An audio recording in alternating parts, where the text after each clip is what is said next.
با سلام خدمت شما بینندگان خوب شبکه تلویزیونی آفتاب. یونان سواحل بسیار زیبایی داره. کالیفرنیا ساحلش قشنگه، ولی یکی از بهترین و زیباترین سواحل دریای خزر در شمال کشورمونه. هیچ میدونید این دریا چقدر برکت داره؟ گزارشی در این رابطه براتون دارم، توجه بفرمایید.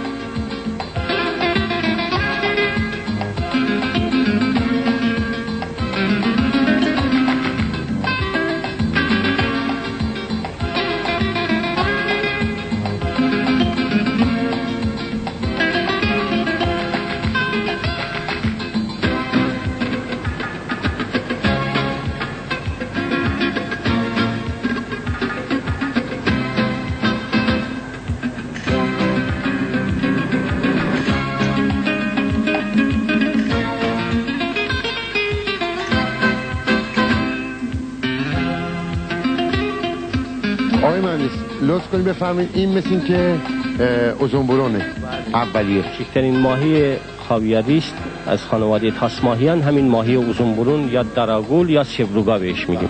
بعد این دومی چیه؟ این جزء تاسماهیان ماهی آسترا است. منتها آسترا خودش دو نوع هست. یکی آسترا هست که قره‌برون بهش میگیم، مخصوص سواحل ایران هست. یکی مخصوص سواحل ایرانه، قره‌برون بهش میگیم. یکی هم همین تاسماهی روس هست. این روسیه، این ایرانی.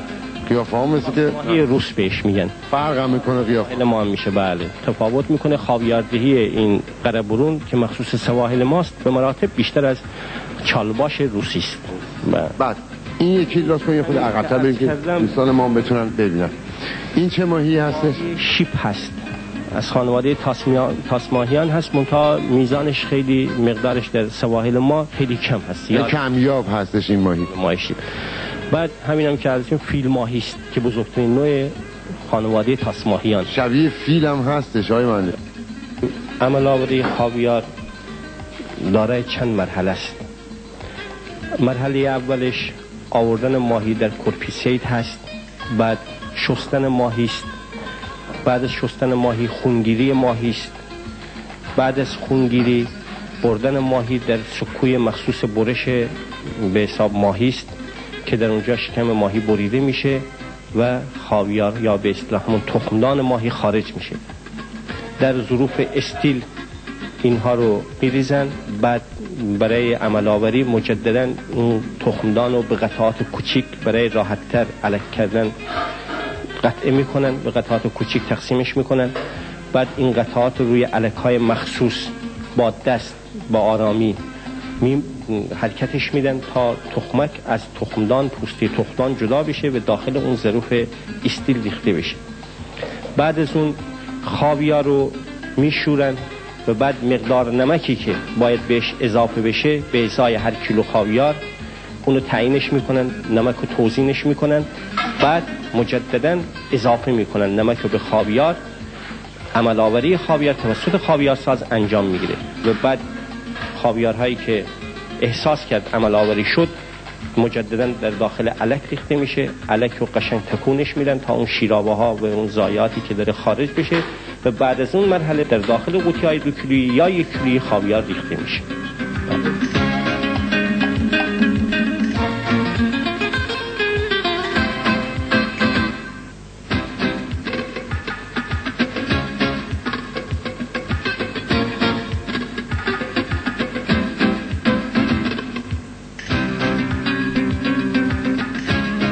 من یه تخمی دیدم، تخم ماهی دیدم که گلدن بود، طلایی بودش. این مثل که نادرترین نوع خاویار در دنیا هست.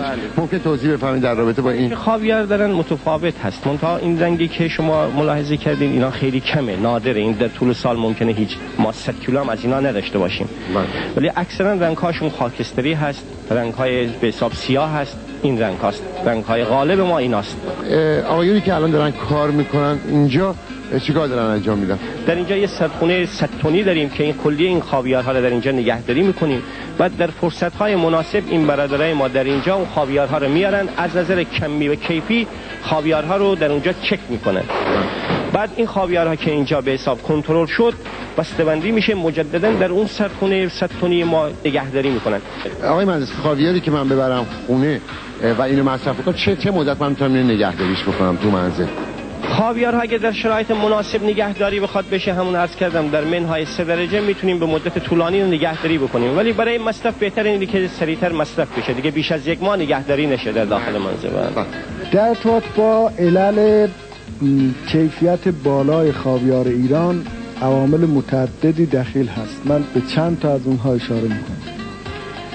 درجه اول عدم آلودگی آبهای ساحلی کشور ما هست. ما سواحلمون تقریبا میشه گفت که از هر گونه آلودگی به دور هست و این خودش کمک موثری هست به حفظ کیفیت خاویار ما و برتری اون.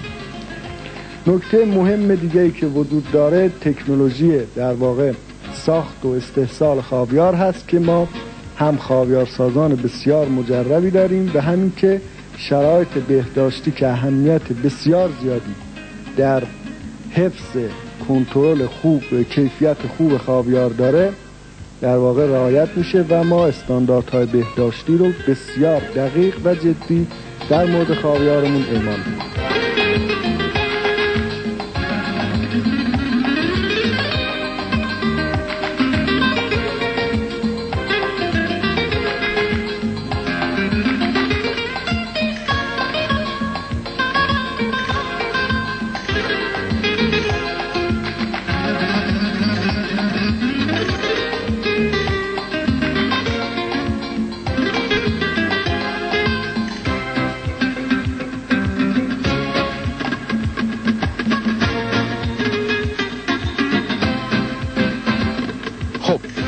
این بود گزارشی از خاویار خوب ایران. با هم مساوی هستیم. شما خاویار گیرتون نیومده، بعدم که دستم خالیه. تا ببینیم بچه‌ها برای من گرفتن یا نه. تا برنامه دیگه خدا نگهدارتون. برای منم گرفتین؟